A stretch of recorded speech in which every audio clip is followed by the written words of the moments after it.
And the reason I'm calling this eyeless in Gaza is because Samson was blinded in Gaza by his Philistine captors. And the story didn't end well. He did kill his captors, but he killed himself as well. Right. I don't have a great feeling about the outcome of this, like all the cheerleaders here in America, that the great Israelis are going to prevail. I'm not so sure this time. The good guys don't always win, Larry. Yeah. Well, And the question to you, Larry, and you're the expert, being a CIA guy, State Department's Office of Counterterrorism. You trained the U.S. military special ops community for 24 years. You know more than I do. Everyone's asking the same question. How did the Israeli intelligence services, of which there are many, including Mossad, the venerable Mossad, how did our CIA, how did British intelligence, French intelligence, etc., how did they all fail to see the sign? This didn't happen in 3 minutes. Yeah. No, well, you've got Shin Bet, you've got Unit 8200 as well in Israel. But again, I've read some former Israeli intelligence officers saying there is no way that they could have missed this.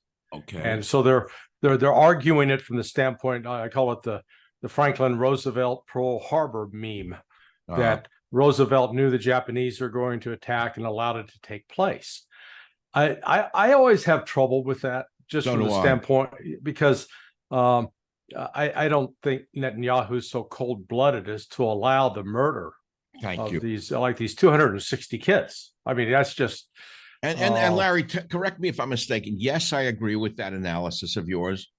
As craven as all politicians are, and crazy to begin with, anyone who wants to be a leader of a country is nuts by definition, from this man's point of view. And we know Netanyahu was in trouble. We know this now unifies the country behind him. We know that. Right. But I don't believe a man of his caliber, and being a Sabra at that, who has fought for the country so bravely, would ever do that to his own people. But secondarily, people forget that even within the so-called conservative Netanyahu government, there are large numbers of the other side still operational within his government.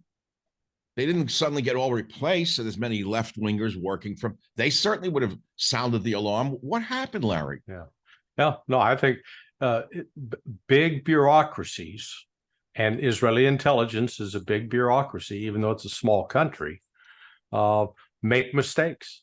They hide information. They don't look at it. They start with an assumption, oh, that's impossible. That could never happen. That could never happen.